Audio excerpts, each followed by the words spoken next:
बिंदु संयुक्तं नित्यं ध्यायन्ति योगिनो कामदं मोक्षिदं चैव ओंकाराय नमो नमः।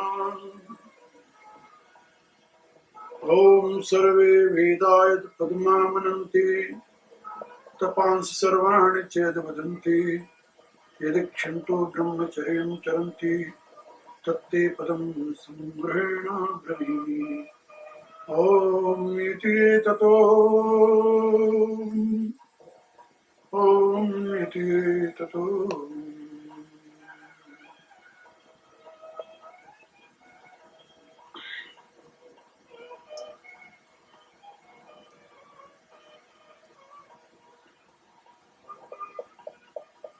मेरी प्रियात्माओं, करुणा निधान भगवान की करुणा आप सभी के लिए सदैव कल्याणकारी हो, यह मेरी आंतरिक शुभकामना।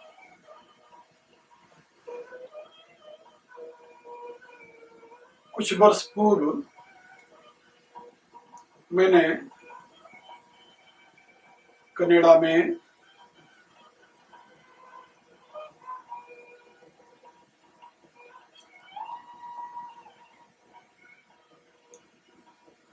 योग आसनों का यहाँ के लोगों में प्रचार करने के लिए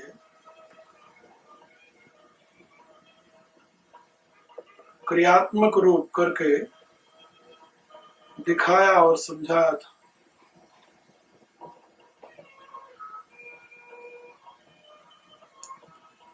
आज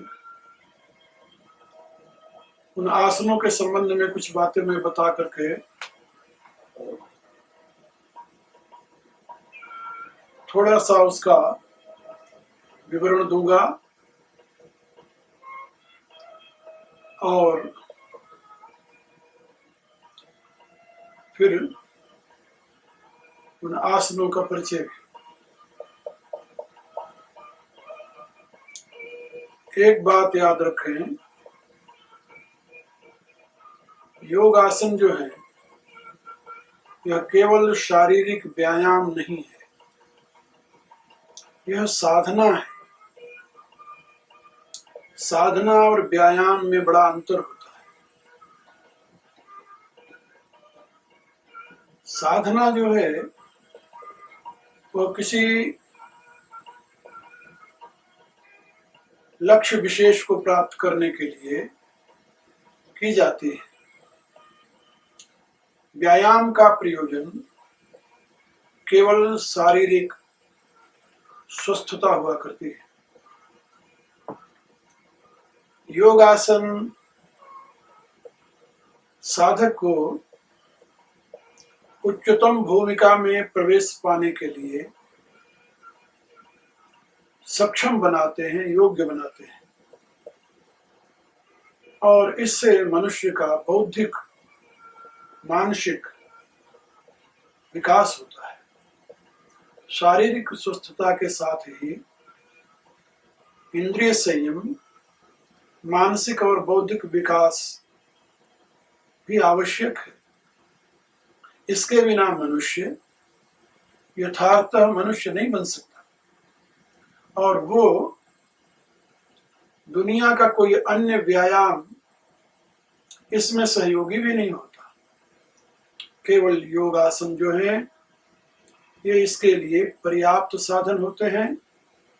इनके द्वारा शरीर व्यवस्थित होता है, इंद्रियां संयमित होती हैं, शक्तिशाली होती है, मन दृढ़ होता है, एकाग्र होता है और शक्तिशाली होता है, बुद्धि सूक्ष्म होती है, तीव्र होती है, सात्विक होती है और स्मृति प्रबल होती है।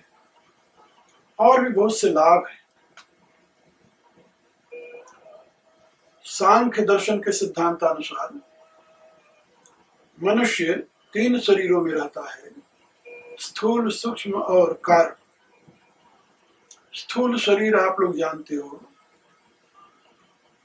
सूक्ष्म शरीर का केंद्र मन है और कारण शरीर का केंद्र बुद्धि।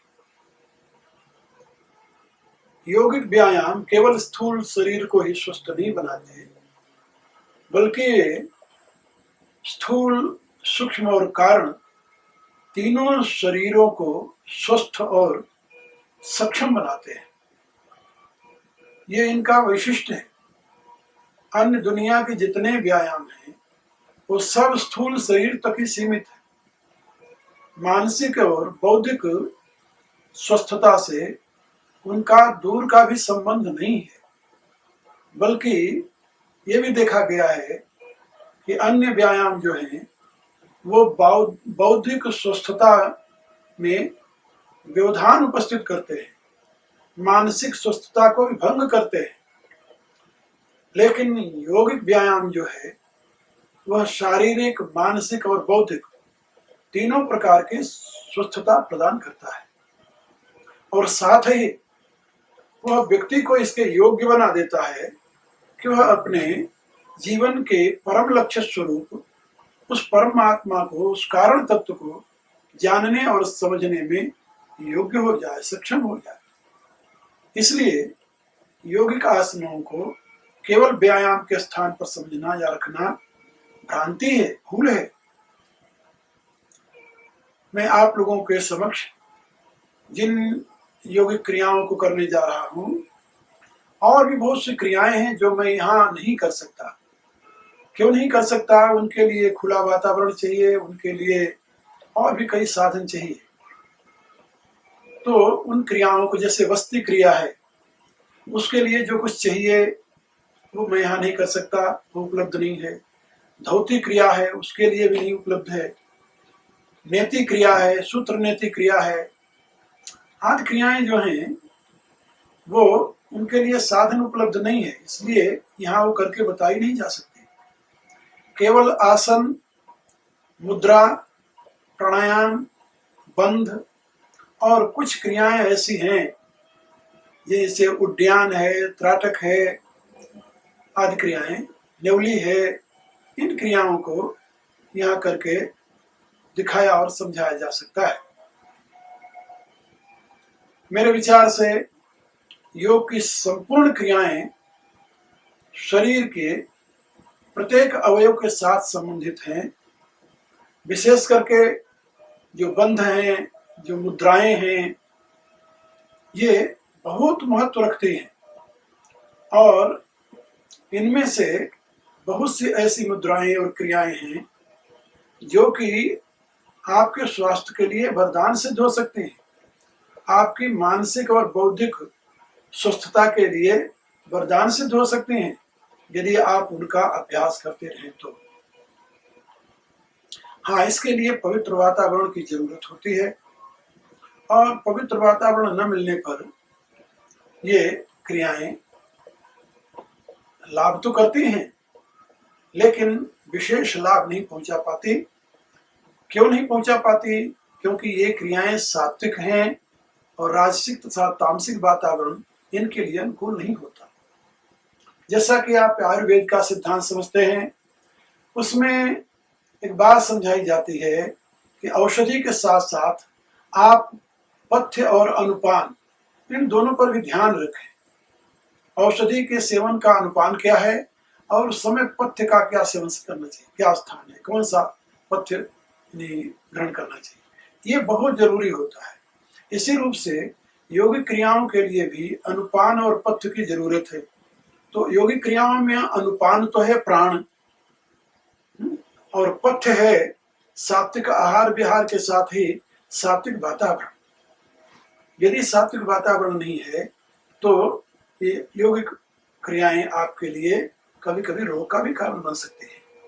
इसलिए मैं आप लोगों को समझाना चाहता हूँ कि योगिक क्रियाओं को आप इस ढंग से करें और इस प्रकार से करें, इस वातावरण में करें, जिससे कि आपके लिए ये सदैव लाभप्रद हो, हानिप्रद न हो। सबसे पहले आसन और फिर प्राणायाम। आसन के साथ ही और भी कुछ क्रियाएं संबंधित हैं। जैसे आसन में 3 प्रकार के आसन हैं। खड़े होकर करने वाले आसन, बैठकर करने वाले आसन और सोकर करने वाले आसन, ये 3 प्रकार के आसन हैं। इनमें से आसन का प्रारंभ कहाँ से करना चाहिए? मेरे विचार से पहले खड़े होकर, फिर बैठकर, फिर सोकर।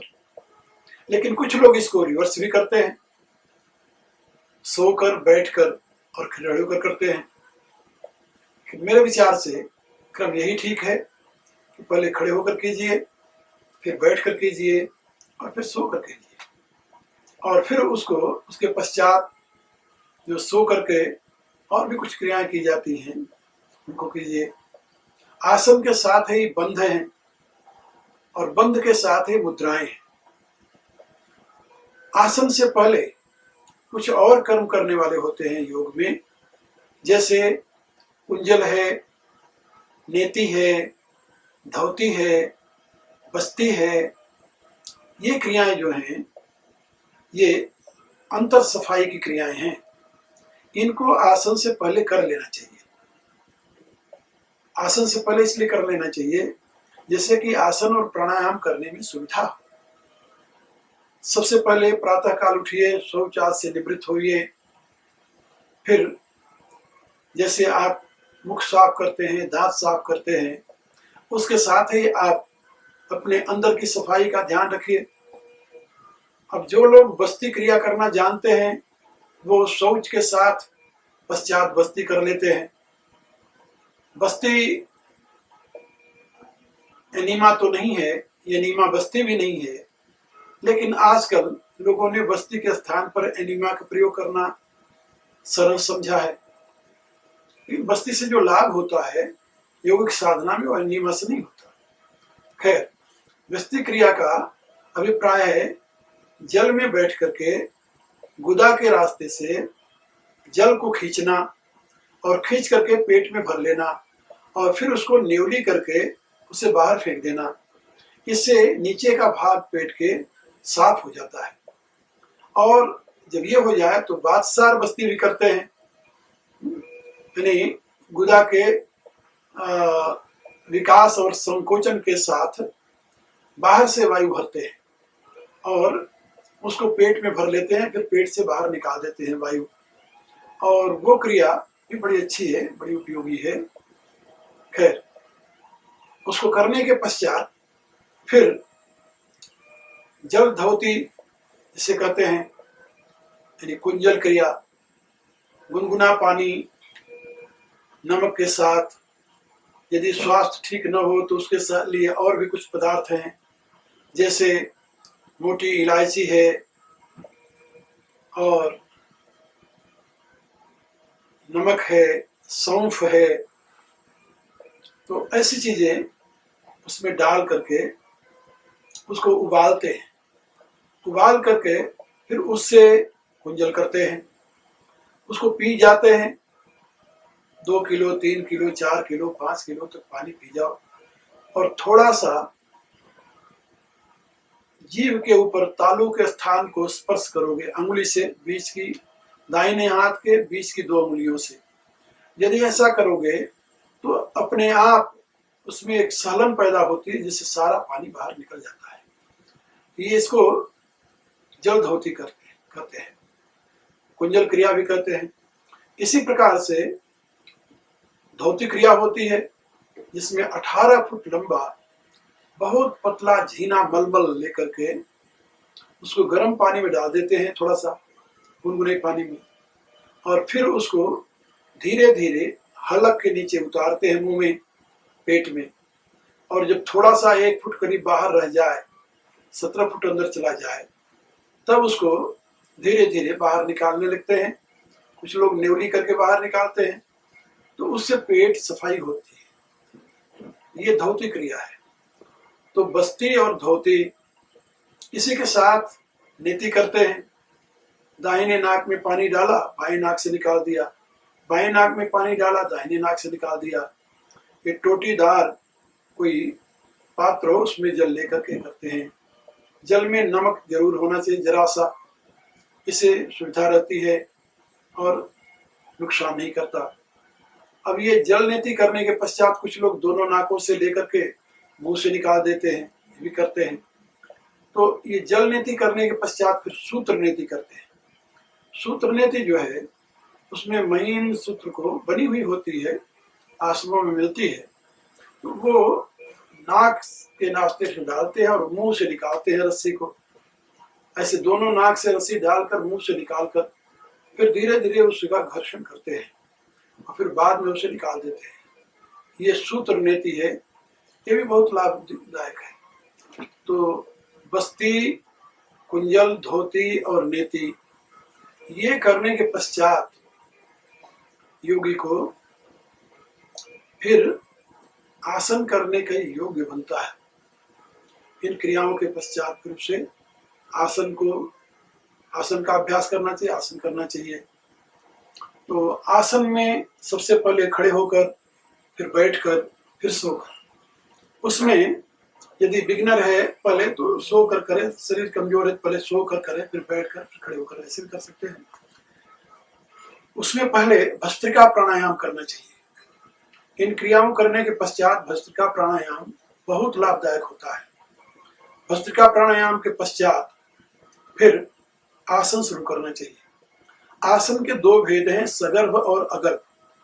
एक तो सगर्भ आसन होता है जो प्राण वायु के साथ किया जाता है। प्राण वायु को कब अंदर लेना है, कब बाहर छोड़ना है, कब रोकना है, ये एक विधि है जो क्रिया के साथ ही समझ में आती है, तो वो समझाई जाती है। तो जब आप आसन करने लगे, जब भी आपको मुड़ना हो, जैसे पेट को मुड़ना है, कमर को मोड़ना है, कहीं मोड़ना है, उस समय आप पेट को खाली कर लें। और जब कहीं ऊपर होना हो, खींचना हो, तो पेट को वायु से भर लें। तो ये तो करके बताया जा सकता है, समझाया जा सकता है। ऐसे व्याख्यान में इसको नहीं समझ सकते आप, मैं करते समय इसको संकेत करूंगा। और उसके पश्चात आसन जब हो जाए, फिर बैठ करके प्राणायाम और ध्यान। अब उसमें दो क्रियाएं और हैं, कपाल भाती और ये त्राटक। तो षट कर्म जो आप लोगों ने सुना होगा योग के, उसमें नेति, धोती, बस्ती और तीन ये क्रियाएं हैं। नेवली, उड्डयन तो बंद है, नेवली क्रिया है। बिना उड्डयन के नेवली नहीं होता। तो नेवली, त्राटक और कुंजल, ये क्रियाएं षटकर्म कहे जाते हैं। इसमें कपाल भाती, तो नेवली, त्राटक और कपाल भाती ये षटकर्म है। तो इनको यदि आप क्रम से करेंगे तो आपको लाभ होगा। जैसे पहले बताया, बस्ती कर लीजिए आप, उसके बाद में धोती कर लीजिए, जल धोती कीजिए, धोती कीजिए, से कुंजल और धोती करते हैं। फिर सूत्र नेति कीजिए, जल नेति कीजिए, सूत्र नेति कीजिए। ये करने के पश्चात फिर अब आप जो अन्य क्रियाएं हैं, आसन करने के पश्चात भस्त्रिका के साथ ही आप उड्डयन और नेवली का अभ्यास कर सकते हैं। उड्डयन जब हो जाए तभी नेवली होती है। खड़े होकर के श्वास को बाहर निकालना है, पहले 2-4 बार घर्षण करके, फिर श्वास को बिल्कुल बाहर निकाल दे, पेट को नीचे ले जाए अंदर, फिर उसको धीरे से उठावे तो 2 नाड़ियां पेट के ऊपर निकल आती हैं। और पेट को पीठ के साथ लगा देने का नाम तो उड्डयन है। लेकिन जब 2 नाड़ियां बाहर निकल आएंगी पेट में, तो उनको जब घुमाने लगे राइट से लेफ्ट, लेफ्ट से राइट, दाहिने से बाएं, बाएं से दाहिने, तो उसको नेवली क्रिया कहते हैं। वो अच्छी क्रिया है। तो नेवली भी इसमें बहुत लाभदायक होती है। तो नेवली के पश्चात फिर बैठ करके त्राटक करते हैं और कपाल भाती करते हैं। तो कपाल भाती तो प्राणायाम के एक भेद है, और त्राटक जो है वो किसी पॉइंट के ऊपर आंख खोल करके गेजिंग करना है, एक टक देखते रहना है, वो त्राटक है। तो ये योगिक क्रियाएं बहुत लाभदायक हैं स्वास्थ्य के लिए, मानसिक और शारीरिक और बौद्धिक तीनों। अब इसके साथ ही जब ये क्रियाएं कर ली आप, तो आसन में कुछ मुद्राओं का भी स्थान है। अब मुद्राएं कई प्रकार की हैं, उसमें कई तो बहुत कठिन मुद्राएं हैं, जैसे सहजोली, अमरोली, वज्रोली, ये सब क्रियाएं हैं। ये भी मुद्राएं हैं एक प्रकार की। तो ये जन सामान्य के लिए उपयोगी नहीं, न तो खरीद सकता है। हठ योगियों का ये काम है, वही करते रहते हैं और वही इसका अनुभव भी करते हैं, इसके परिणाम का भी अनुभव करते हैं। और अन्य मुद्राएं हैं, जैसे खेचरी मुद्रा है, उसका भी अपना बहुत बड़ा स्थान है। सांभवी मुद्रा है, वैष्णवी मुद्रा है, और इसके साथ विपरीत करणी मुद्रा है, योग मुद्रा है, योनि मुद्रा है, ये सारी मुद्राएं हैं। महामुद्रा है। तो ये सारे अभ्यास मुद्राओं का करना, ये भी बहुत उपयोगी है, बहुत लाभदायक है, बहुत लाभदायक है मुद्राओं का अभ्यास। और उसमें जैसे अश्विनी मुद्रा है, और उसमें 3 बंध हैं, मूल बंध, जालंधर बंध और उड्डयन बंध।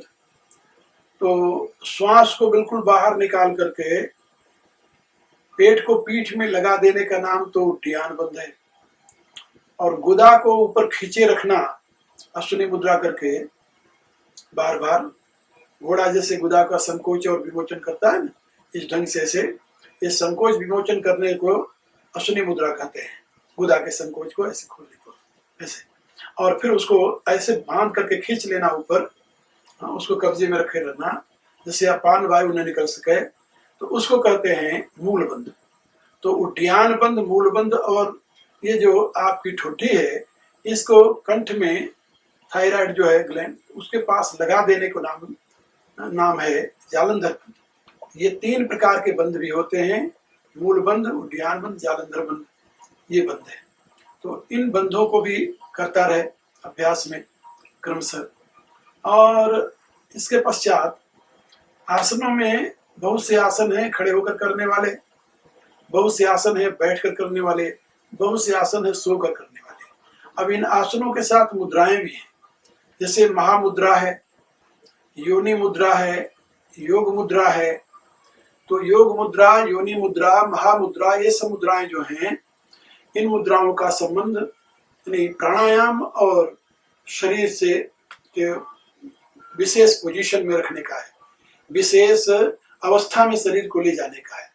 इन मुद्राओं का आपके शरीर के अंदर जो ग्लैंड्स हैं उनसे बड़ा संबंध है, और उनको ये सेट करती हैं, यानी ये उनको रेगुलर बनाते हैं, उनको यथार्थ स्थिति में ला करके, और उनके द्वारा जो जूस निर्माण होता है शरीर के पुष्टि के लिए, और उसको ये व्यवस्थित करती है मुद्राएं। ये बहुत उपयोगी है इन मुद्राओं का। ये जितनी क्रियाएं मैं आप लोगों को बता रहा हूँ, सबका मैंने अभ्यास किया है, करता रहा हूँ। बहुत सी क्रियाएं हैं जिनका अभी मैं अभ्यास करता हूँ, इसलिए मैं आप लोगों को बता रहा हूँ। ये आप पूछ सकते हैं कि यदि आप इतना अभ्यास करते रहे, फिर आपका स्वास्थ्य ऐसे खराब कैसे हो गया? तो स्वास्थ्य जहां तक खराब होने की बात है, मेरे विचार से स्वास्थ्य तो खराब नहीं हुआ, शरीर के अंदर एक रोग पलता रहा। रोग ही कहते हैं उसे, डॉक्टर तो कहते हैं कि ये तो ऐसे होता रहता है, हर एक की नाड़ियां काल पाकर कवर होती रहती हैं। तो आहार विहार तो मेरा सही में था, इतनी क्रियाएं मैं भी किया करता था, फिर भी हार्ट में कोलेस्ट्रॉल जमा होने लगा, नाड़ियां ब्लॉक हो गई। उसमें कारण मैं समझता हूँ कि जो मैं प्राणायाम और ध्यान और ये सारी क्रियाएं करता रहा ना, तो विदेश में भी करता रहा, और वहां जो यात्रा की मैंने, हवाई जहाज की यात्रा बहुत होती रही, और कार की यात्रा बहुत होती रही। तो ये जो पोल्यूशन है पेट्रोलियम का, ये धीरे धीरे श्वास के रास्ते में शरीर में जाता रहा। अब जो लोग योगिक क्रियाएं करते हैं उनके लिए इसीलिए यात्रा वर्जित है।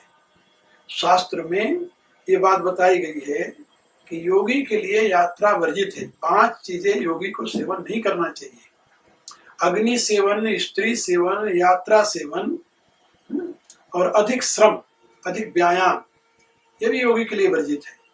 तो ये सब योगी के लिए वर्जित है। इसीलिए वर्जित है कि योगी का शरीर इतना ग्राहक बन जाता है, सूक्ष्म हो जाता है, कि वो बाहर के पदार्थों को भी बड़ी जल्दी ग्रहण कर लेता, सेंसिटिव हो जाता है। ये तो मेरा अपना अनुभव भी है इस विषय में।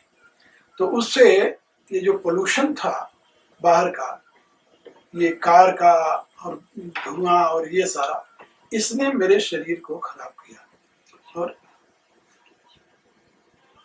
इसी के नाते जहाँ तक मेरा ध्यान है कि ये मेरे शरीर में विकार हुआ। वैसे तो आपको जानकर हैरानी होगी, जिस दिन हमें ये अटैक हुआ था पहली बार, उससे पहले मैंने सारी योगिक क्रियाएं की थी। अब इस चित्र वीडियो पर जो आप देखेंगे मेरी योगिक क्रियाएं, ये सारी क्रियाएं उसी समय की हैं। और मेरी क्रियाएं देख करके आपको हैरानी होगी, डॉक्टरों ने भी इस पर आश्चर्य माना कि इतना व्यायाम करने वाले व्यक्ति के शरीर में कैसे ये दोष हो गया। ये उनके लिए भी आश्चर्य की बात थी। और इस आश्चर्य का कारण जो है यह था कि इतना अभ्यास करते हुए, इतनी क्रियाएं करते हुए भी शरीर में ये अधिक यात्रा और अधिक श्रम, क्योंकि मैं विदेश के कार्यक्रम में, भारत में भी आप लोग जो अधिक निकट है मेरे जानते हैं, मैं रात में मुश्किल से 2 घंटे सोता था।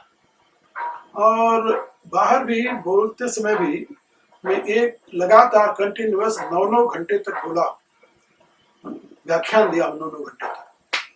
और उसमें यूनिवर्सिटियों में, यानी यहाँ के अमेरिका के, और स्कूलों में, कॉलेजों में और पब्लिक में भी, तो जो इतना आदमी बोलेगा तो उससे तो एनर्जी खत्म होती है, और उसमें फिर क्या नाम, श्रम भी होता है।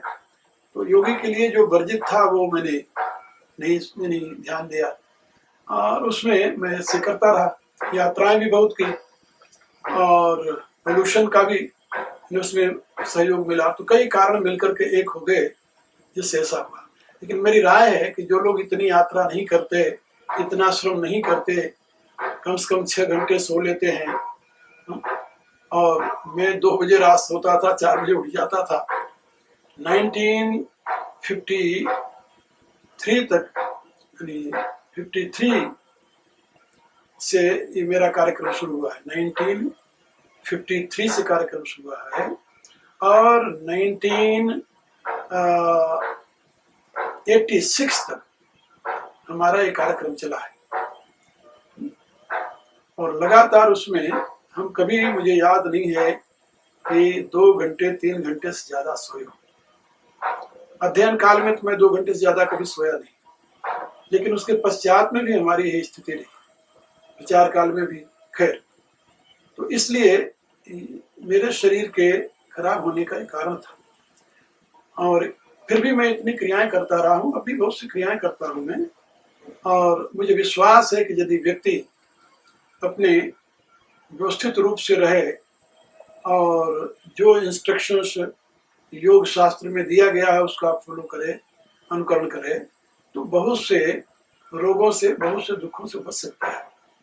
मेरे रोग जरूर शरीर में हुआ, लेकिन उसका मुझे कोई दुख नहीं है, कोई संताप नहीं है, और न तो उसको कोई मुझे ज्यादा पीड़ा ही रही, मैं चिंता ही रहा। और ये मैंने सोचा कि शरीर का प्रारब्ध था, हो गया पूरा, मैं फिर उसे अपने काम में लगा हुआ। अभी मैं आसन करता हूँ, प्राणायाम करता हूँ, मुद्राएं करता हूँ, कुछ मैं उसका अभ्यास करता हूँ। और मैं देखता हूँ कि ये हमारे योगिक क्रियाओं का ही परिणाम है कि इतने भयंकर रोग से और इतने बड़े ऑपरेशन के पश्चात भी मैं अपने आप को पूर्ण स्वस्थ अनुभव करता हूँ। और अभी मेरा कार्यक्रम उसी प्रकार से चलता है, पढ़ने का, पढ़ाने का और अन्य कार्यों का भी। खैर, ये योग का ही बल है, ये मैं आप लोगों से कर सकता हूँ। इसलिए हमारी स्मृति में, हमारे कार्यक्रम में वृद्धि हुई है, बल्कि ह्रास नहीं हुआ, ये विश्वास के साथ आपसे कर सकता हूँ।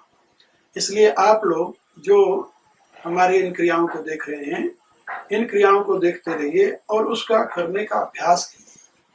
मैं अभी आप लोगों को ये बड़े आराम से सिखा सकता हूँ, समझा सकता हूँ। कुछ क्रियाएं ऐसी हैं जो अब मैं करना छोड़ दिया हूँ, जैसे बारी बस्ती जो मैं करता था, बहुत लोग जानते हैं, गंगा जी में और नदियों में जाकर खड़ा हो जाता था। मैंने कभी बारी बस्ती के लिए जो लोग पोंगी का प्रयोग करते हैं, पोंगी होती है यानी छेद वाली यानी बांस की पोली, तो उसको गुदा में लगाकर उससे पानी खींचते हैं, कि मैंने अभी ऐसा कभी नहीं किया। मैं अपने आप पानी में खड़ा हो जाता था और वो करता था। इसी प्रकार से बहुत सी ऐसी क्रियाएं थी जिसके लिए मैं सहज रूप से करता रहा हूँ। अब वो क्रियाएं तो मैं छोड़ दिया, वो तो करता नहीं, क्योंकि 20 वर्ष मुझे विदेश में रहते हो गए, तो क्रियाएं न तो वहाँ ऐसी सुविधा थी करने का और न तो ऐसे कर सका। वो सारी बंद हो गई। तो अब लेकिन मैं सिखा सकता हूँ, मैं बता सकता हूँ, जो लोग करना चाहते हैं उनको हम प्रक्रिया समझा सकते हैं, ये हो सकता है। और अब मैं निश्चय कर रहा हूँ कि यदि आप लोग इसको सीखने के लिए उत्सुक हो तो मैं बहुत समय इसके लिए लगा करके आप लोगों को ट्रेन कर सकता हूँ, अच्छी प्रकार से योग्य बना सकता हूँ योगिक क्रियाओं में, इसमें संदेह नहीं है।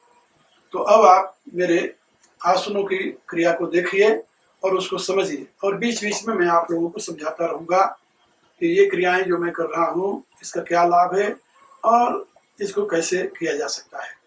इन्हीं शब्दों के साथ मैं अपने विचारों को विश्राम दे रहा हूँ और आगे अब मेरी क्रियाएं प्रारंभ हो रही हैं, उसको आप लोग ध्यान से देखिए। ओम।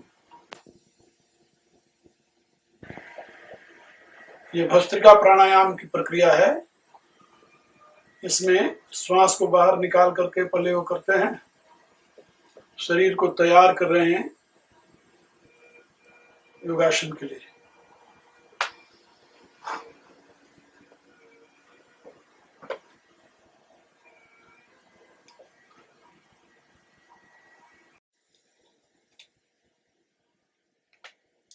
ये मोढ़ों के लिए और हाथ के, पेट के, सारे शरीर के लिए उपयोगी है।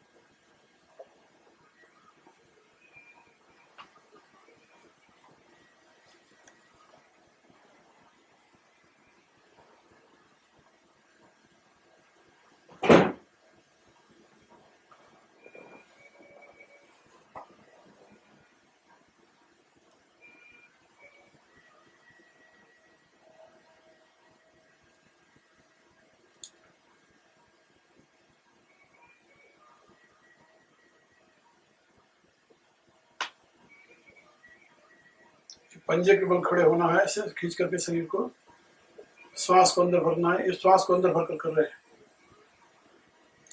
ये सारी क्रियाओं के साथ श्वास का बहुत बड़ा संबंध है। ये श्वास अंदर भरकर कर रहे हैं सब।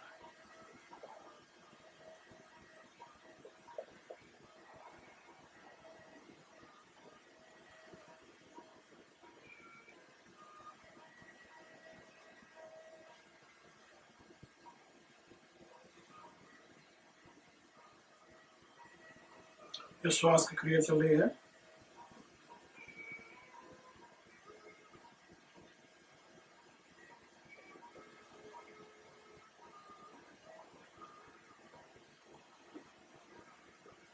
भस्त्रिका प्राणायाम है।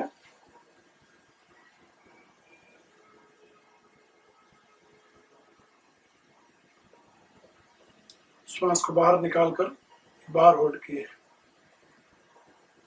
अंदर भर लिए, अब अंदर होल्ड किया है।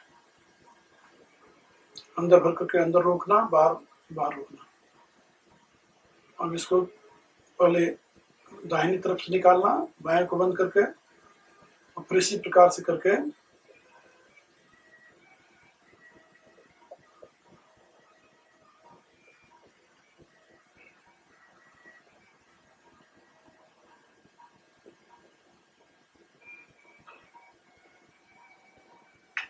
ये देखो, ये उड्डयन की प्रक्रिया है। फिर कुंभक है।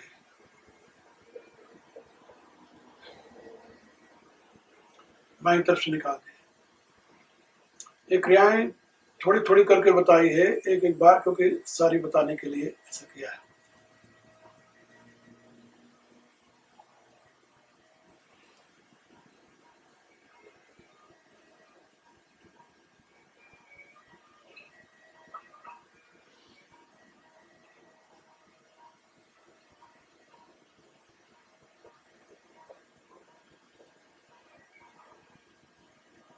पंजे के बल से खड़े होना, शरीर को स्ट्रेच करें कुंभक के साथ। प्राण वायु को अंदर भर करके फिर ऐसे करते हैं। श्वास को बाहर निकाल कर करते हैं, फिर इसी प्रकार से श्वास को अंदर भर कर करते हैं। दोबारा भर कर करेंगे।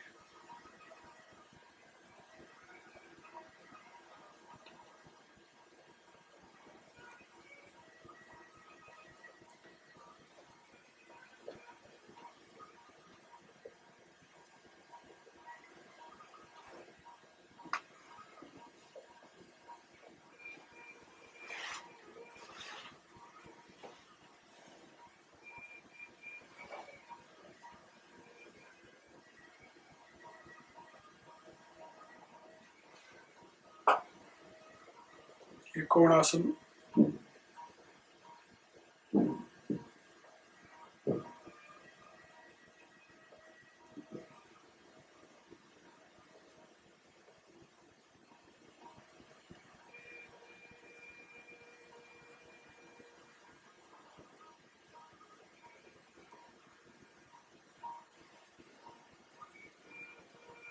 ये भी कोणासन का दूसरा रूप है।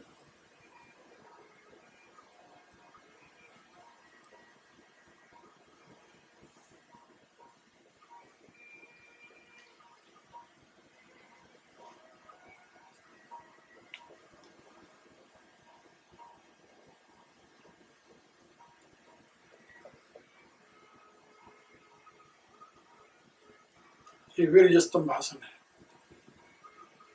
वीर्य को स्तंभित करने के लिए ब्रह्मचर्य की रक्षा में काम आता है। श्वास को अंदर भर करके पूरे ये क्रिया की जाती है।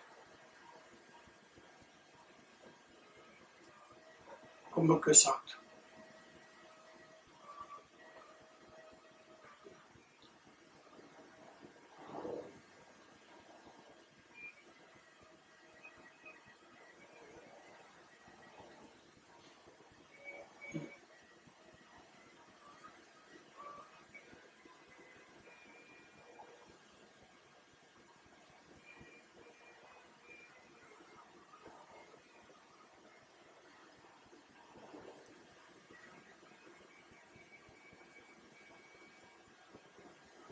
हनुमान आसन करते हैं इसे भगवान मारुति की मुद्रा में।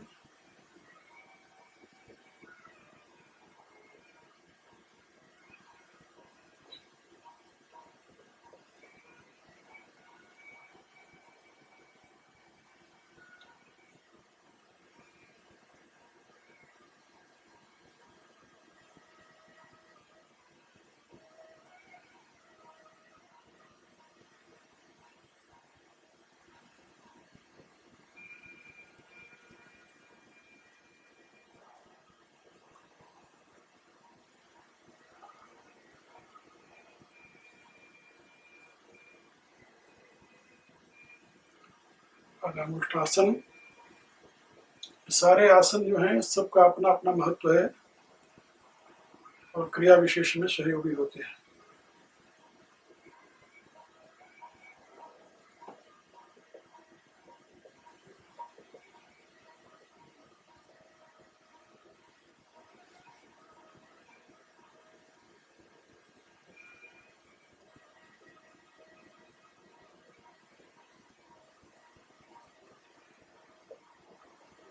हर एक आसन के पश्चात 2 मिनट 4 मिनट के लिए शांत और स्थिरता और ध्यान। इन आसनों में सबसे विशेषता यह है कि ये सगर्भ आसन है। सारे प्राण की क्रिया इनके साथ होती जा रही है।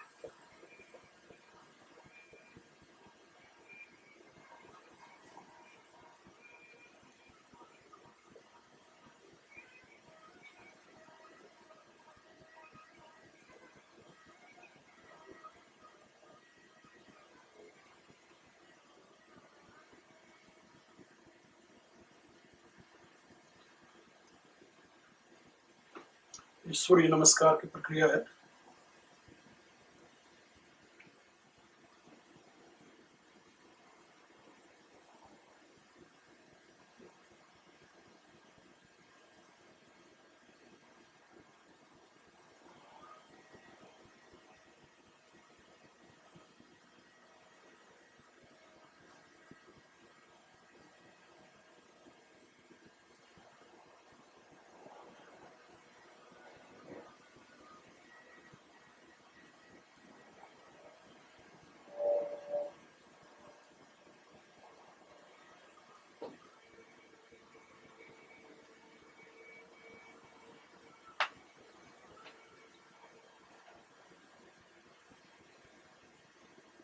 ये सूर्य नमस्कार का कार्य पूरा हुआ। ये सारी क्रियाएं सूर्य नमस्कार की हैं।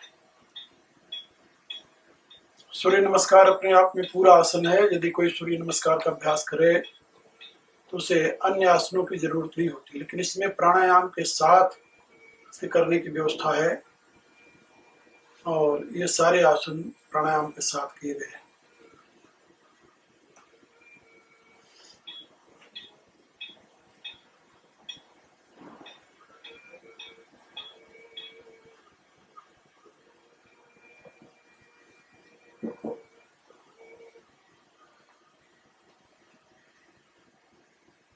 ध्रुवासन है।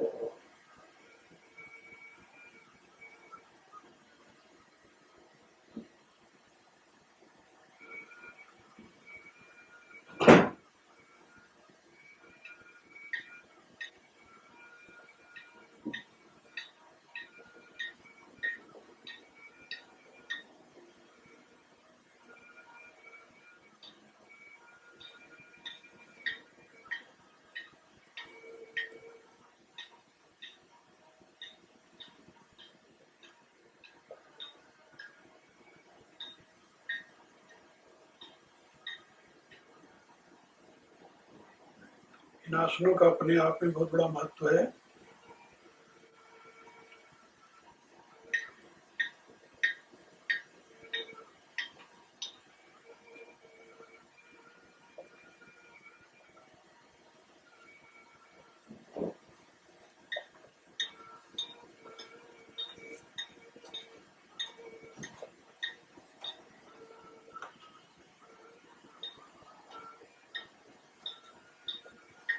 भस्त्रिका क्रिया है।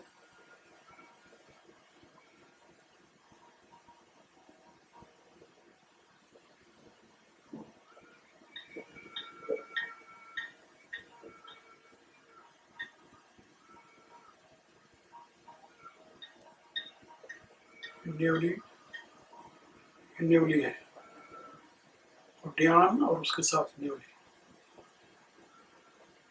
ये न्यूली है, अंदर की दोनों नाड़ियां घूम रही है इससे।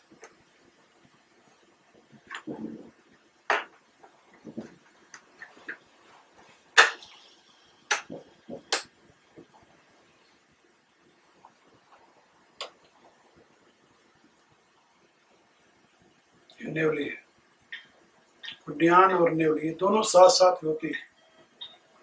बीच में गोला निकल आता है, पेट का दो नाड़ियां निकलती हैं, उसको न्यूली कहते हैं और इसको घुमाने से न्यूली क्रिया होती है।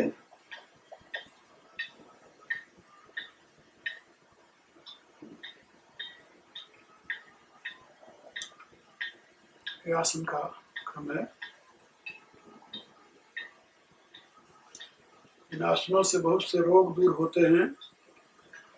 जो लोग अभ्यास करते हैं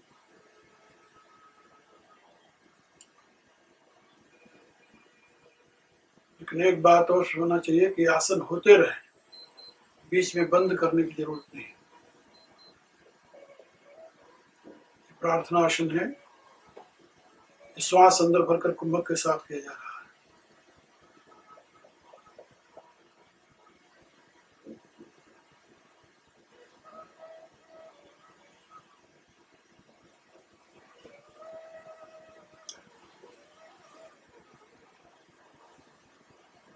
उष्ट्रासन,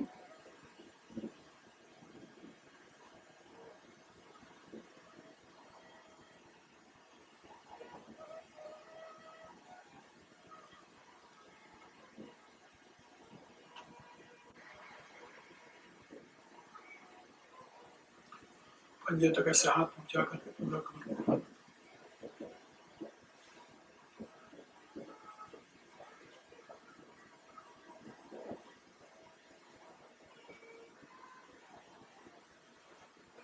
ये सारी क्रियाएं कनाडा यूनिवर्सिटी में, कनाडा में वाटरलू यूनिवर्सिटी के एक हॉल में की गई है और मेरे प्रिय शिष्य हैं डॉक्टर विजय कुमार सोलंकी, वो वीडियो बना रहे हैं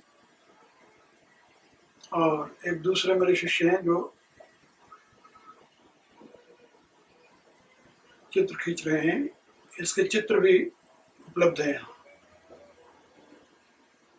सिंहासन,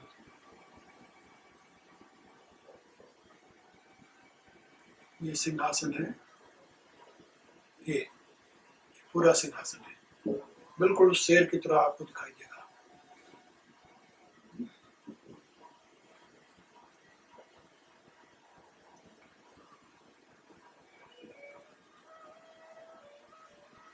वज्रासन,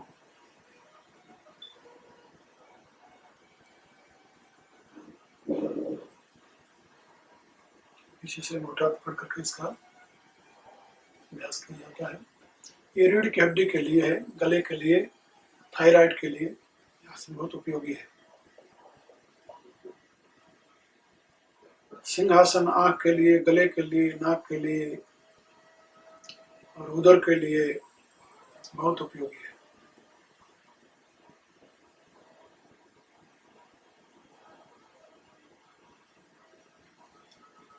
ये प्रसुप्त वज्रासन है।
एक मेरी और भी वीडियो बनी है, वो बनी है लंदन में, और उसमें भी सारे आसन किए हैं। उसमें और भी कई कठिन आसन हैं जो कि मैं नित्य प्रति अभ्यास से करता रहा हूँ।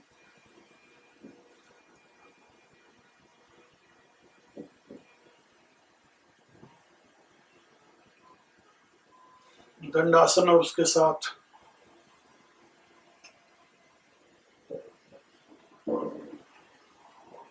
जानुशिरासन,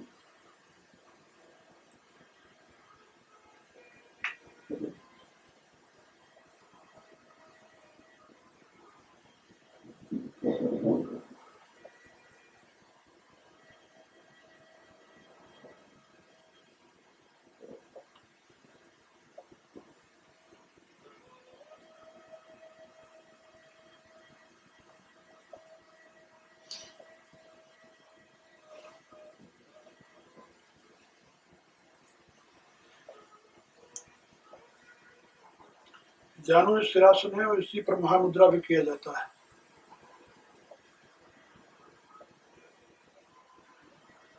श्वास को अंदर भर करके और सर को घुटने पर रखना है, ये महामुद्रा है। इसमें प्राणायाम की प्रक्रिया है सारी।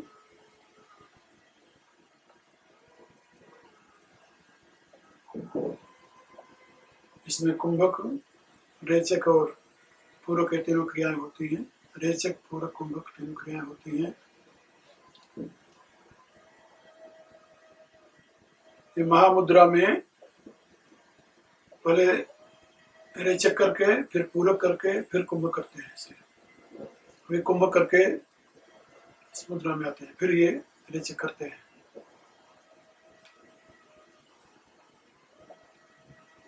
पहले रेचक करके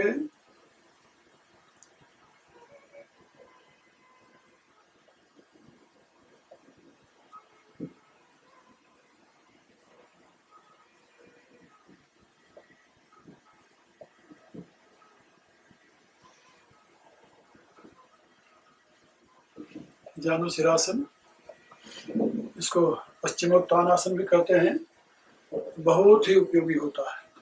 ये धनुष टंकार आसन है।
ये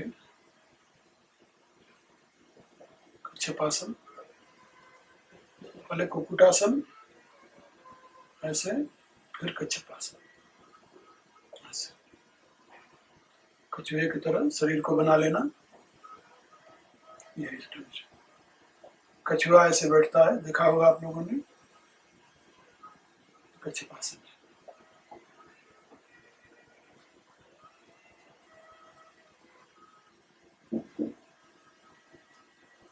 भूसंप्रसारणासन, पेट को जमीन पर लगा देना, सीने को, सारे शरीर को जमीन पर लगाना, पहले जानो सिरासन करते हैं।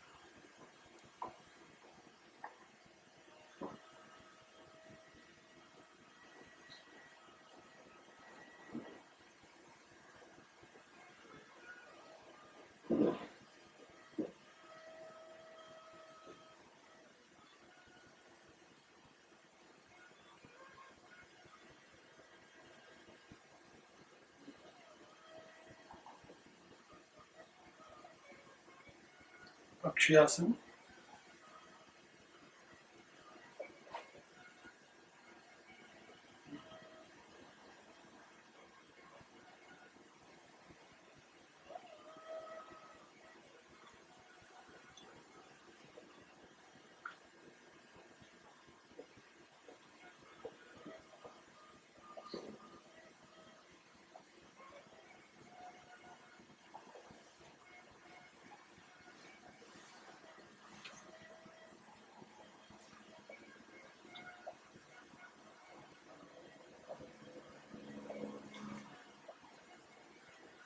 पार्वती आसन, इसके साथ योनि मुद्रा की जाती है।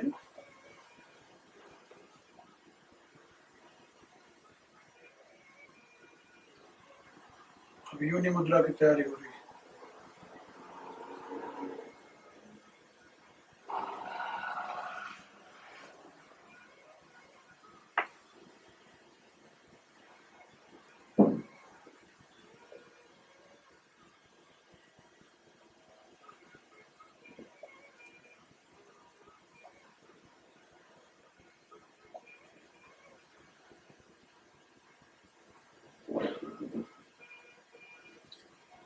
ये नर्वस सिस्टम को ठीक रखने के लिए और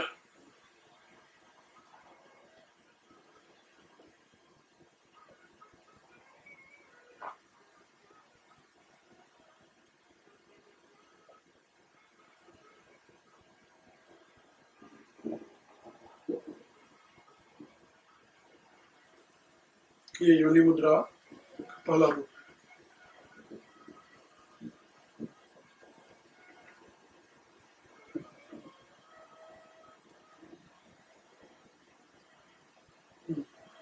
अब ये पंजे मुड़ करके पीछे चले जाएंगे और उलट करके इसको बैठना होगा। योनि मुद्रा है, देखिए ये योनि मुद्रा है। ये ब्रह्मचर्य के लिए अमृत बताई गई है।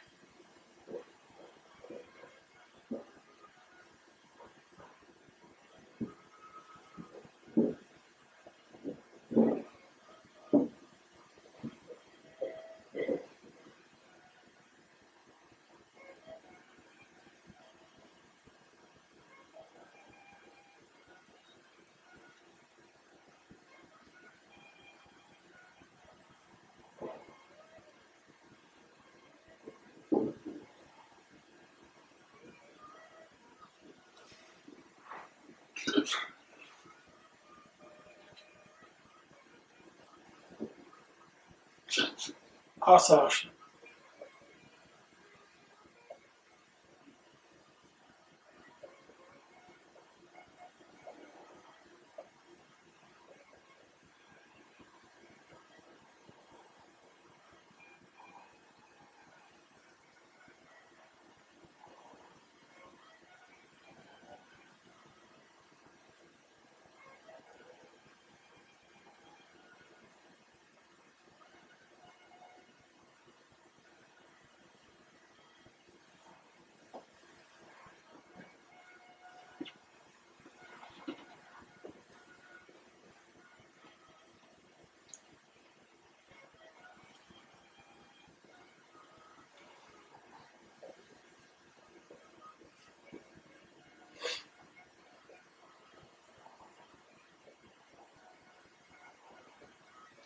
लोटस पिक्चर के साथ ये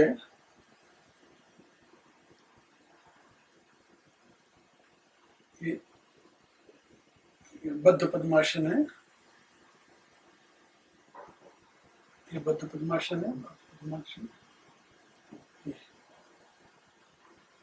ये योग मुद्रा। योग मुद्रा के और भी रूप हैं, इसमें आपको बताए जाते हैं। ये योग मुद्रा का दूसरा रूप है। पहले ये है, फिर वो तीसरा रूप है। ऐसे ये भी प्राणायाम के साथ होता है, कुंभ करके। सारी एनर्जी जो है, शक्ति जो है, वो शिरोभाग में आ जाती है। इससे ये योग मुद्रा का स्वरूप है।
लावणी मुद्रा।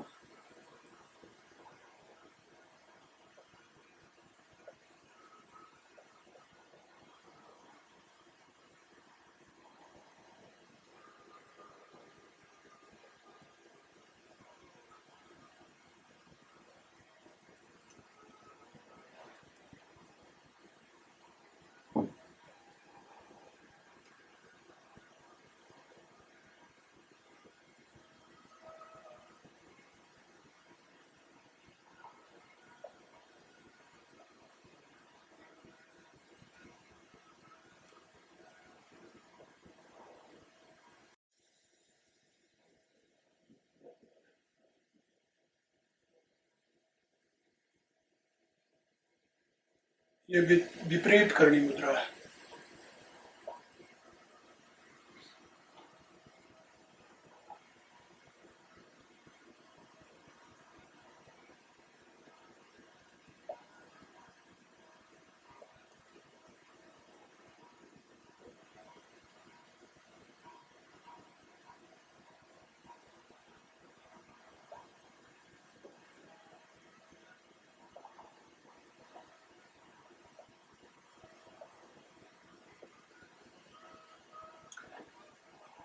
हर एक आसन के पश्चात कुछ देर तक रेस्ट करना चाहिए, आराम करना चाहिए, जिससे फिर आसन करने की क्षमता आ जाए।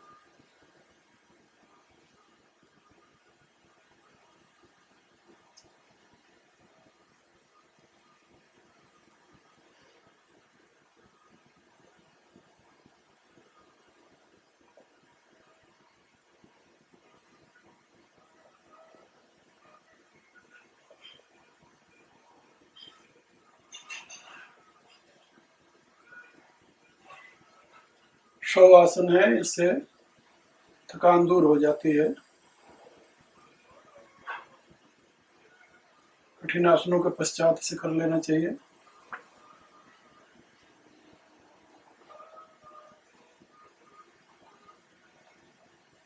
अभी सो करके आसन जो होते हैं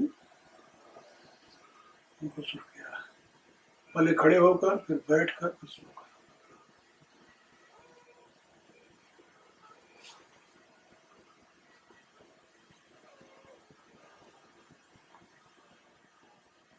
सारे एक एक बार करके इसलिए बता रहे हैं जिससे लोगों को समझ में आ जाए,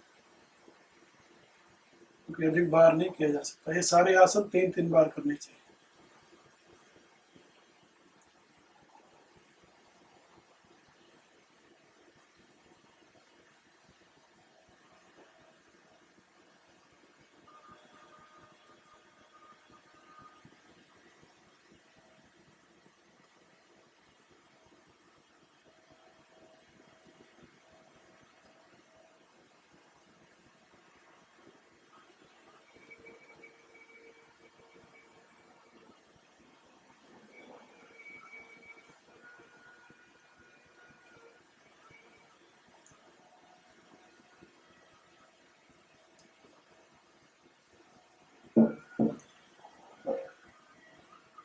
विश्राम के लिए इससे बढ़िया और कोई मुद्रा नहीं।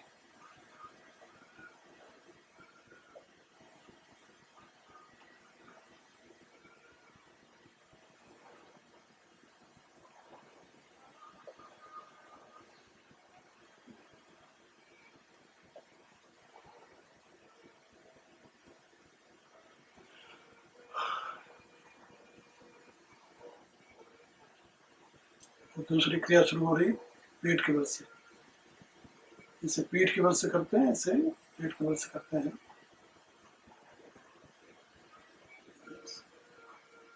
पहले एक एक पाँव से, फिर दोनों पाँव से, सर से, फिर हाथ और पाँव।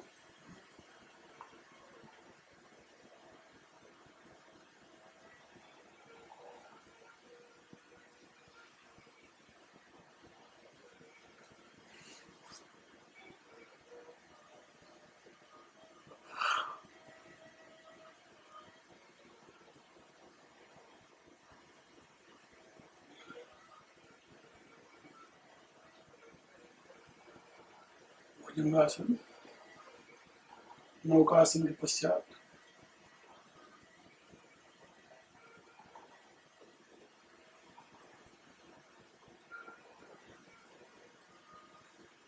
एड़ी देखनी है अपनी, इसे घुमाकर। इससे गर्दन का भी, रीढ़ की हड्डी का भी सत्ता हो जाता है।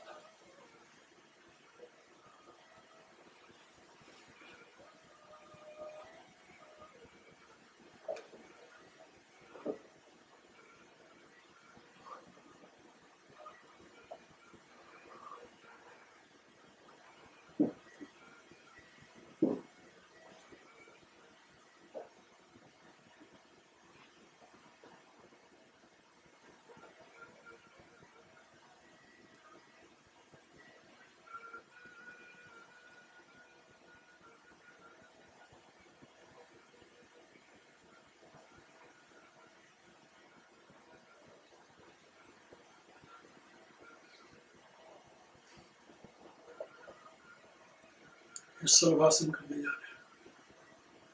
ये सलभासन है।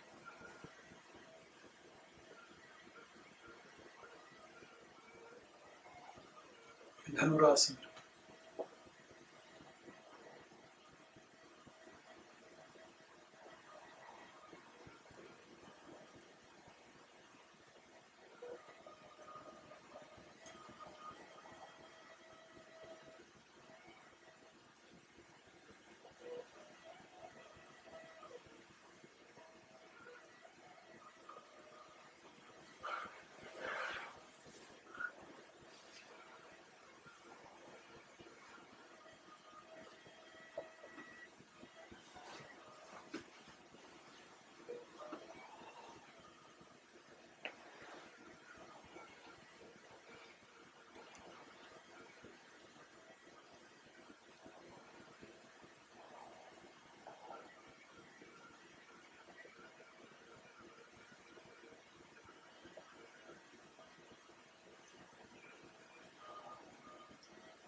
पसीना हो गया इसलिए पाँव पीछे नहीं अड़ रहा, सारा चिकना हो गया।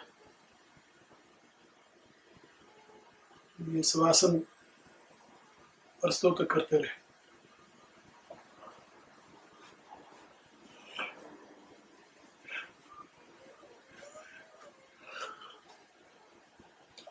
पवन मुक्त आसन है, पेट के लिए, गैस के लिए बहुत सुंदर है।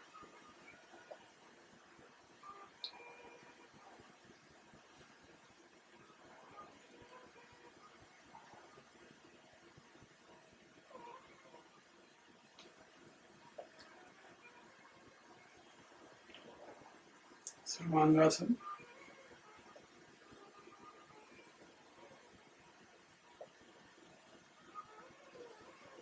हलासन,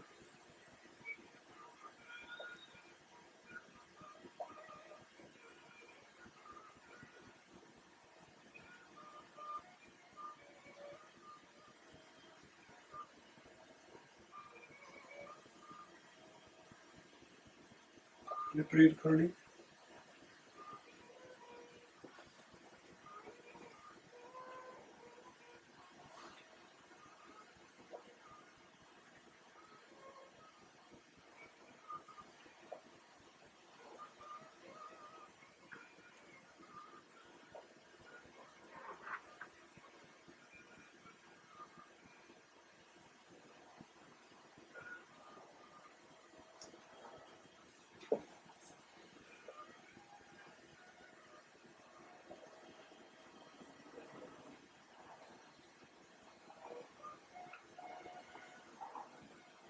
ये सब उसी आसनों के भेद हैं, भिन्न भिन्न रूप से। हलासन के और विपरीत करनी, ऊर्ध्वासन, ऐसे सारे।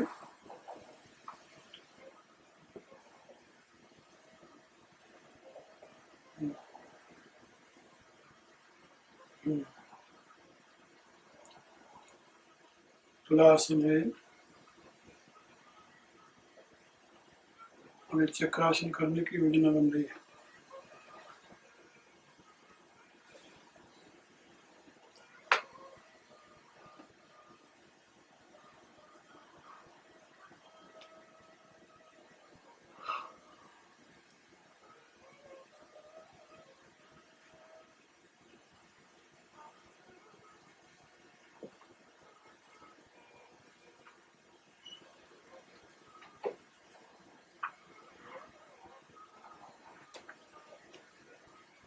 कर्ण पीड़ासन,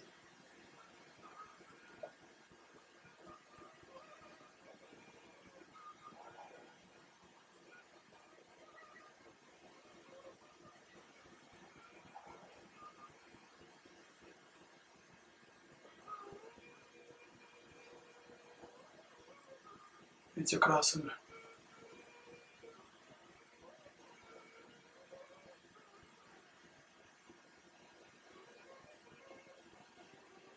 इसका भाग है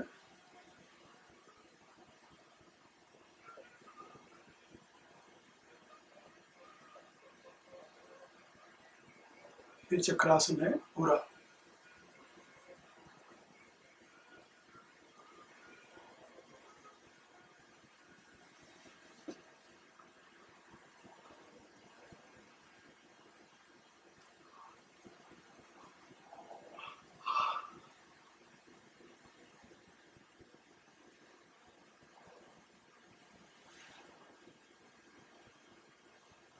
चक्रासन है। पहले तो ये हाथ पांव दोनों एक हो जाता था पीछे से,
कि पहले पाँव पीछे उठ जाता था पूरा और पीछे से पाँव पकड़ा जाता था।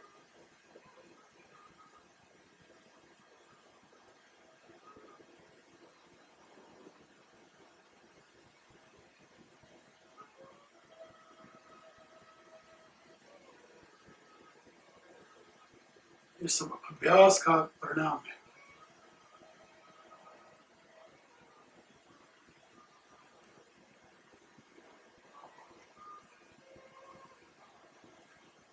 हठ योग की क्रियाएं हमेशा करते रहो तो बनी रहती है।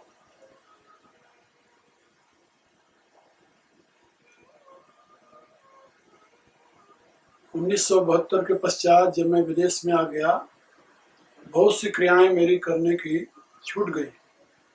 उसमें और भी कई कारण थे और ये भी था कि उसकी आवश्यकता महसूस नहीं होती थी। हठ योग का क्रम हमारा जो अपना था वो पूरा हो चुका था। अब तो केवल हम लोगों को सिखाने समझाने के लिए ही इसे प्रयोग करते थे और कभी कभी अपने स्वास्थ्य की दृष्टि से इसे कर लिया करते थे। ये कुंभक की और प्राणायाम की प्रक्रिया है।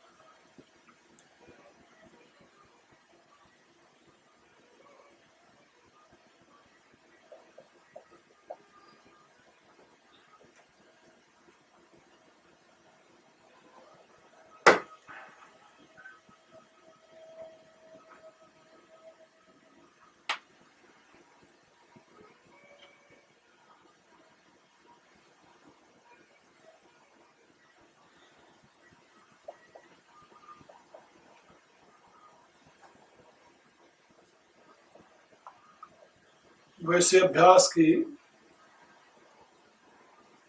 उच्च अवस्था में पहुंचकर इन क्रियाओं की जरूरत नहीं रह जाती। इनके करने की वृत्ति ही नहीं होती क्योंकि चेतना का स्तर और हो जाता है। जब शरीर से ऊपर उठ जाओ तो शरीर के लिए जितना उपयोगी हो उतनी क्रियाओं का अभ्यास करो।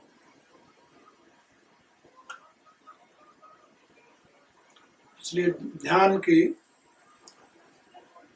जब गंभीरता होने लगे, ये सारी क्रियाएं बंद हो जाती है।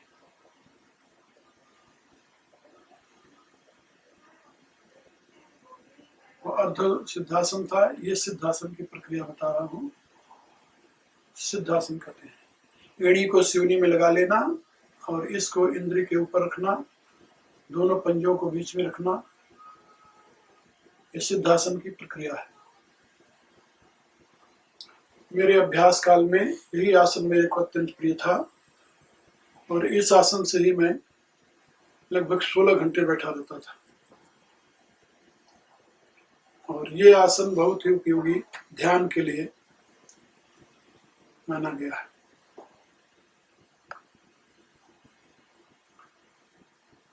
पहले जो आसन था वो समासन था, ये सिद्धासन है।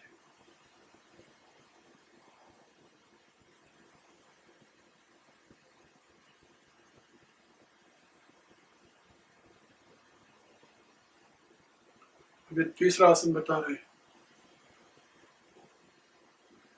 भद्रासन है।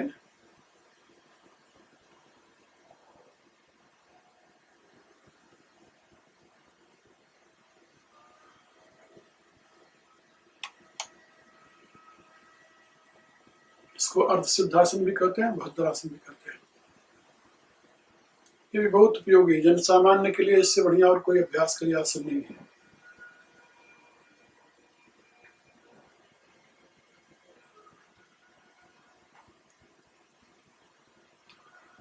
तीसरा आसन है। चौथा आसन पद्मासन, ये स्वस्तिकासन बता रहे हैं। जांघ और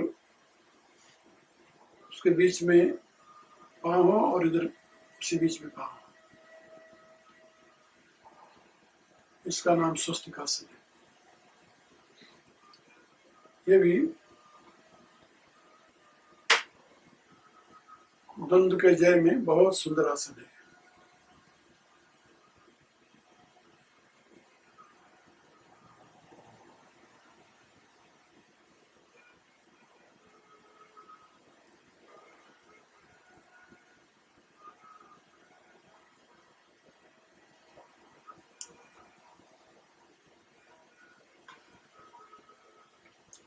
प्राणायाम में भी बहुत उपयोगी आसन है ये।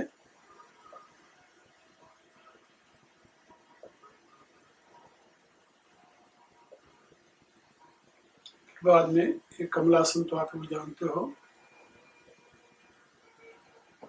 पद्मासन भी कहते हैं, इसे कमलासन कहते हैं।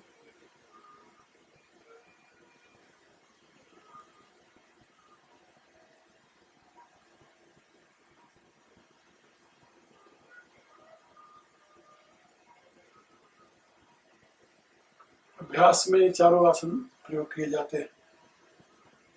अब किस आसन पर अभ्यास करें ये निश्चय कर ले, अपने सामर्थ्य के अनुसार उसी अभ्यास आसन से बैठना प्रारंभ करें। ये कई आसन बदलने की जरूरत नहीं होती। प्राणायाम के लिए चारों आसन, भद्रासन, सिद्धासन, पद्मासन और स्वस्तिकासन, चारों आसन उपयोगी है। इनमें से एक का चयन कर लेना चाहिए। ध्यान का अभ्यास करने के लिए प्राणायाम का अभ्यास भी आसन विशेष से होना चाहिए और ध्यान का भी।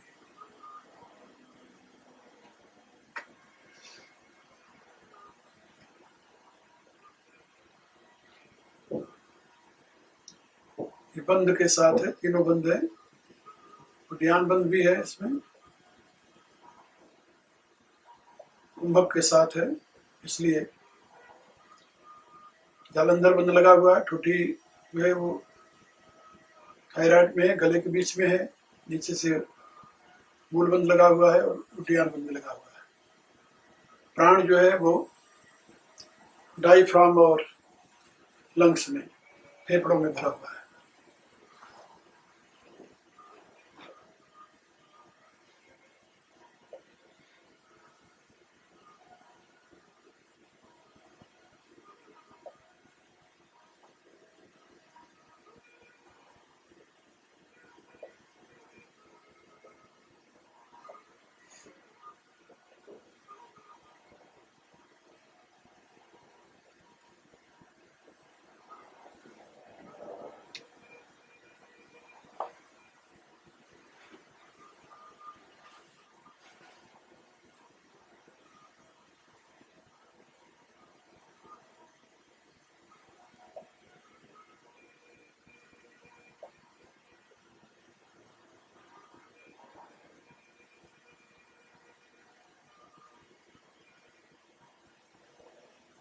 ये उद्यान बंद है,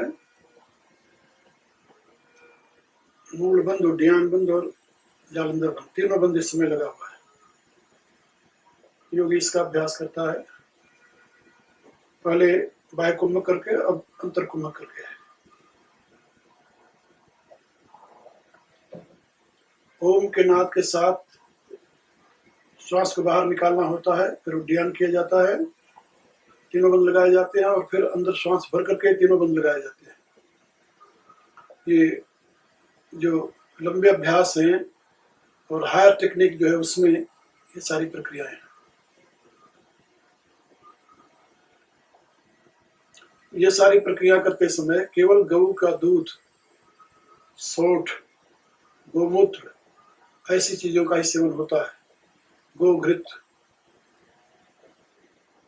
गुदा को ऊपर रखना, ये मूल बंध है, जिससे अपान वायु ने बाहर जाए, और ठुड्डी को गले में स्थापित कर देना, ये जालंधर बंध है, और पेट को अंदर उठाना, ये उद्यान बंध है।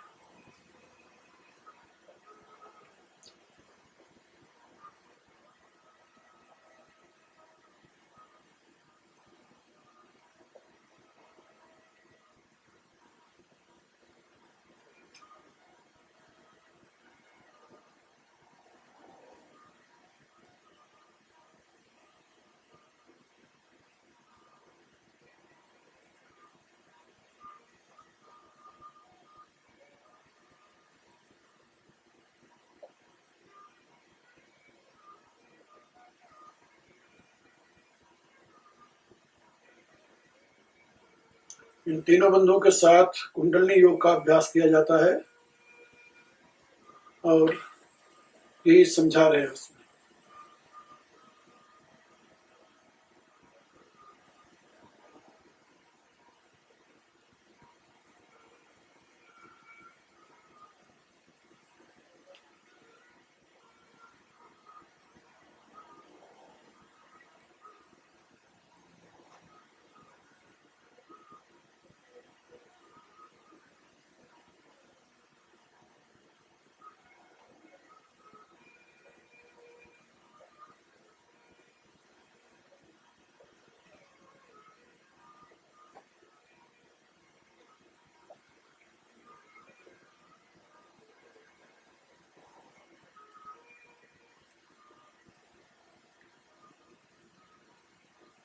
ये उद्यान बन रहा है।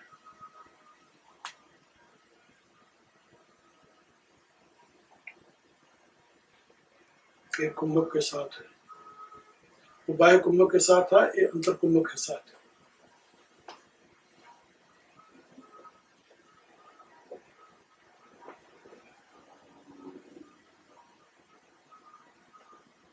इस मुद्रा में योगी लोग बहुत समय तक रह जाता है कुंभक के साथ।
ये हंसासन है।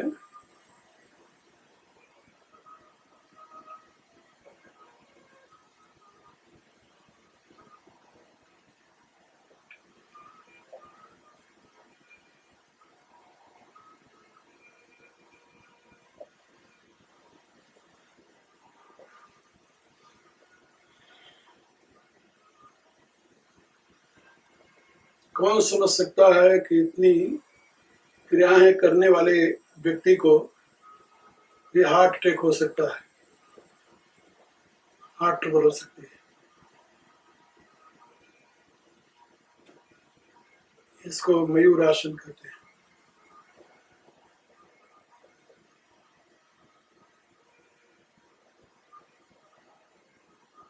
अर्धमयूर आसन और पूर्ण मयूर आसन।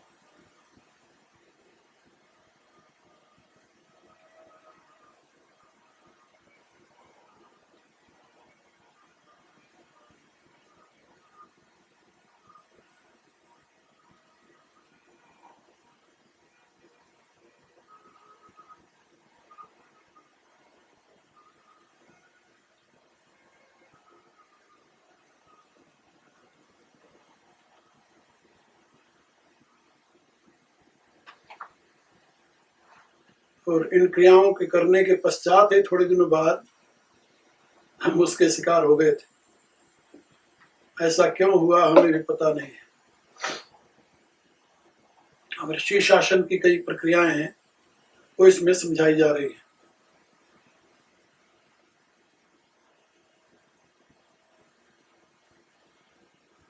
फोरहेड को नीचे रखना है, ऐसे ये शीर्षासन है। पूरा स्ट्रेट, और इसमें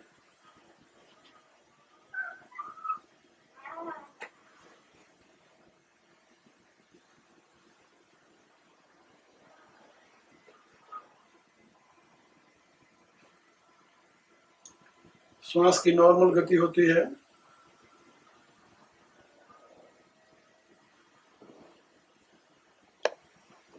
वृक्षासन भी इसे कहते हैं, जिसे वृक्ष की जड़ नीचे होती है और ऊपर किया जाता है, ऐसे ही है। अब इसका दूसरा वेरिएशन है, उसका दूसरा भेद है। जैसे वृक्ष की टहनियां होती हैं, ये उसका चालन है।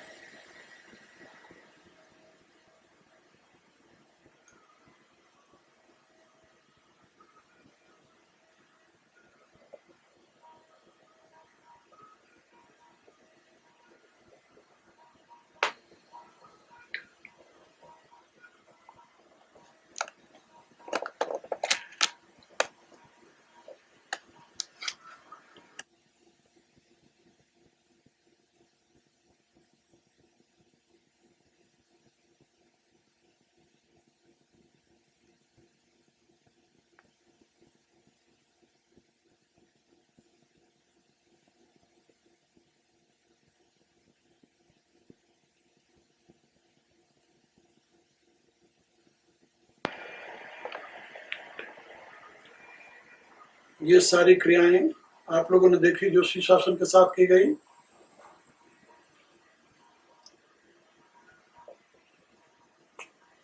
ये सब उसी के भेद हैं कई।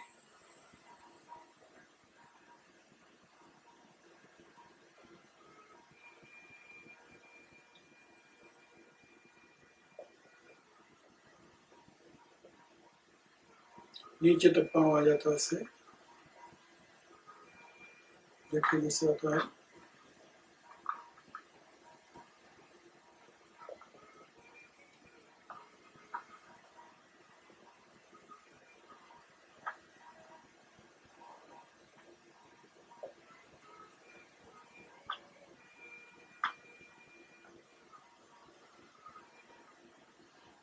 सारे शीर्षासन के भेद हैं।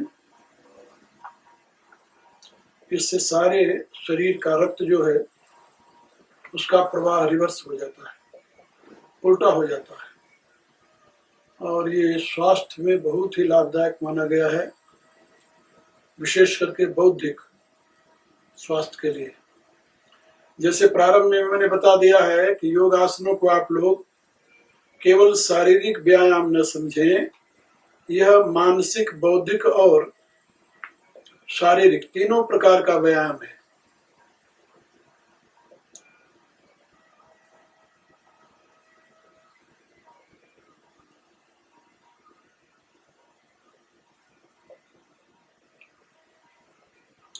इसी के बल पर योगी लोग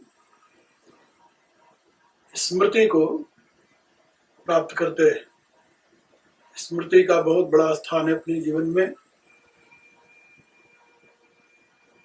बौद्धिक विकास का एक उत्तम स्वरूप है स्मृति।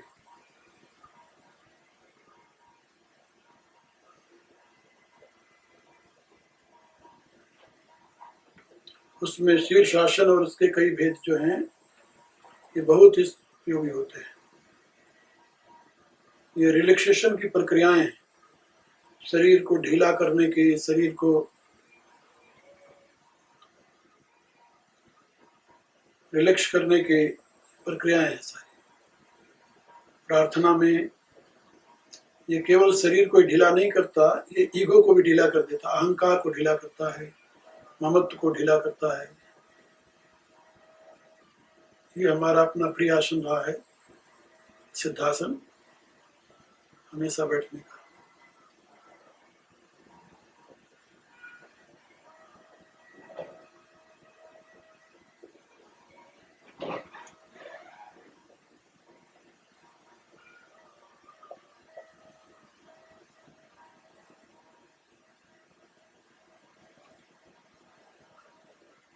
ये सारा मेरे विचार से 1.5 घंटे का सारा कार्यक्रम है, बल्कि उससे ज्यादा होगा, कुछ पता नहीं, याद नहीं मुझे।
इसके बाद में नेत्र संचालन की क्रियाएं भी बताई गई हैं। तो ये विधि समझाई जा रही है कि आदमी जब बहुत थक जाए तो कैसे एनर्जी गेन कर सकता है। तो मुंह को गोला बना दे और जिह्वा को उसके बीच में ले आकर खड़ी कर दे, और शरीर में कोई गति ना हो, जिह्वा बिल्कुल बीच में खड़ी रहे, न नीचे लगे, न ऊपर तालू में लगे, न नीचे उठने लगे। बीच में जिह्वा रहेगी तो जिह्वा के अग्रभाग में व्यक्ति का ध्यान रहेगा, उससे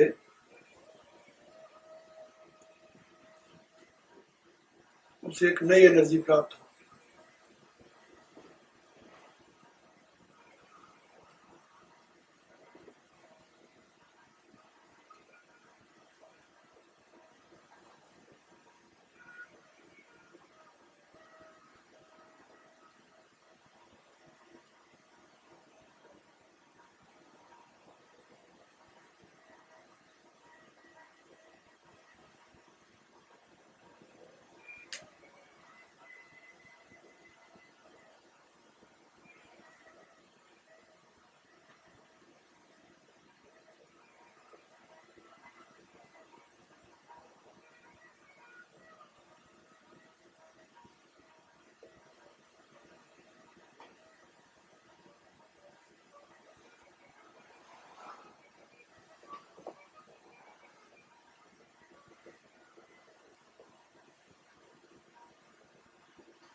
ये प्रक्रिया है। आसन के पश्चात, प्राणायाम के साथ आसन के पश्चात आप ध्यान करें। ध्यान से पश्चात जब मन आपका ध्यान से उठे तो आप मंत्र जाप करें। ध्यान में भी मंत्र जाप होता है, लेकिन गंभीर ध्यान में, डीप ध्यान में नहीं होता। बाद में अपने इष्ट का मंत्र जपें उस शब्द को ध्यान से सुने।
यहाँ योग की संक्षिप्त क्रियाएं समझाई गई हैं। योग शास्त्र स्वयं में बहुत बृहद है, उसकी क्रियाएं भी बहुत हैं। बाह्य क्रियाओं की अपेक्षा अंतर क्रियाएं उसमें अधिक हैं।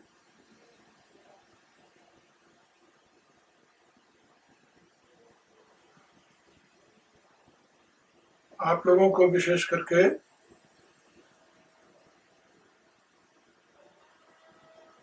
उसमें से बाह्य और अंतर क्रियाएं कुछ थोड़ी सी बताने की चेष्टा की गई है।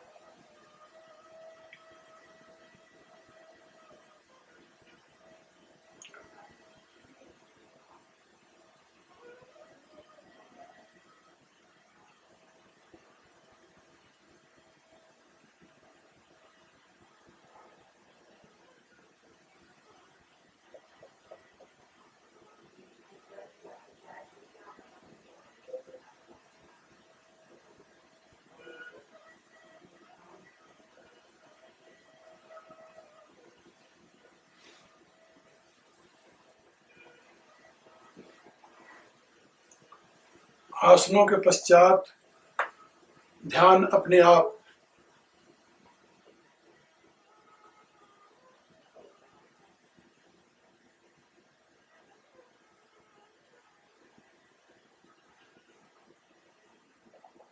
एकाग्र हो जाता है और न चाहते हुए भी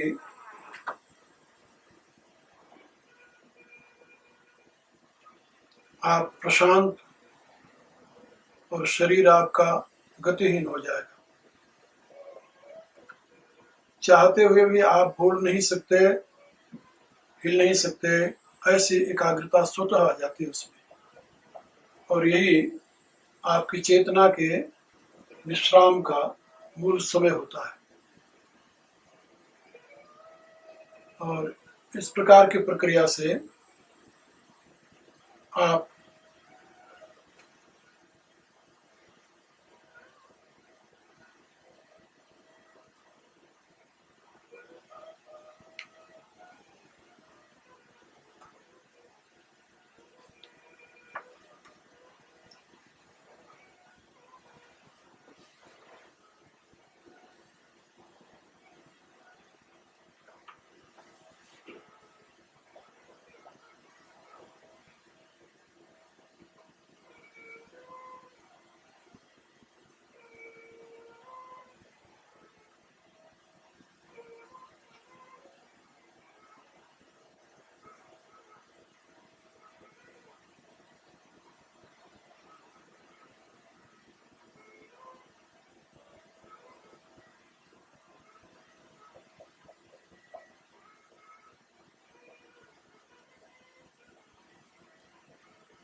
ये योनि मुद्रा है दिखाने के लिए, जो हस्त मुद्रा की जाती है ध्यान के पश्चात।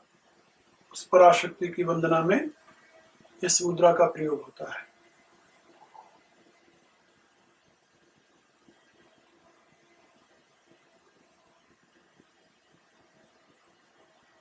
योग की योनि मुद्रा अलग है, ये कर मुद्रा है।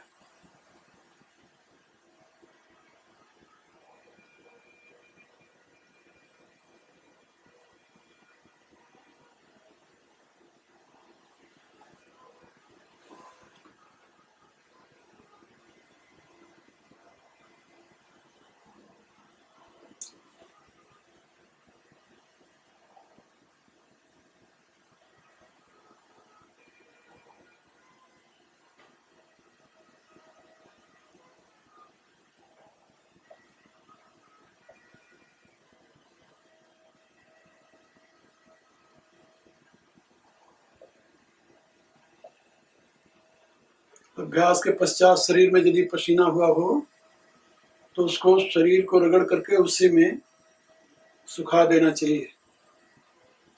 उससे शरीर का तेज बढ़ता है और शक्ति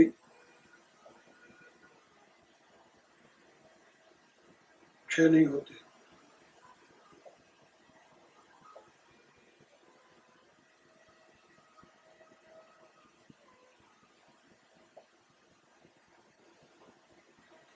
अब आंख की क्रिया है ये, नेत्र की,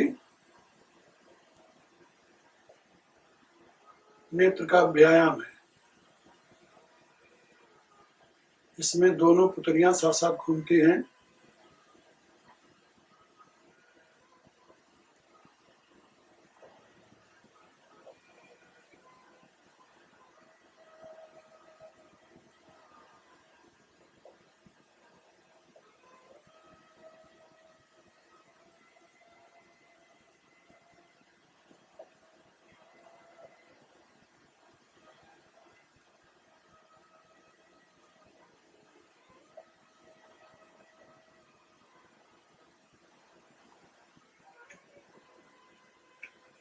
दोनों तरफ घुमाई जाती हैं।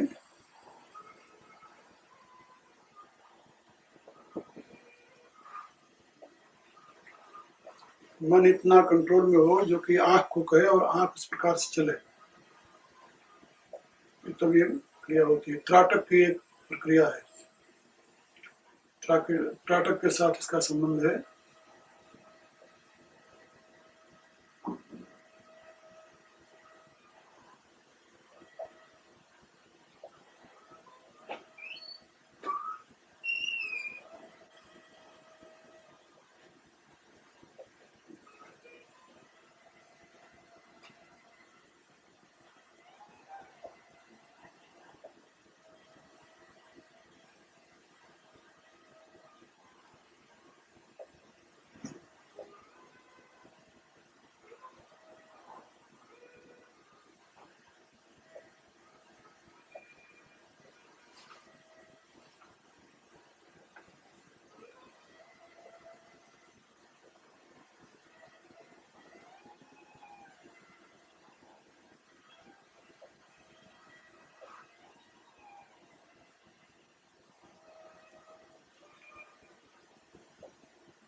अब ये सारा क्रम समाप्त हो गया है और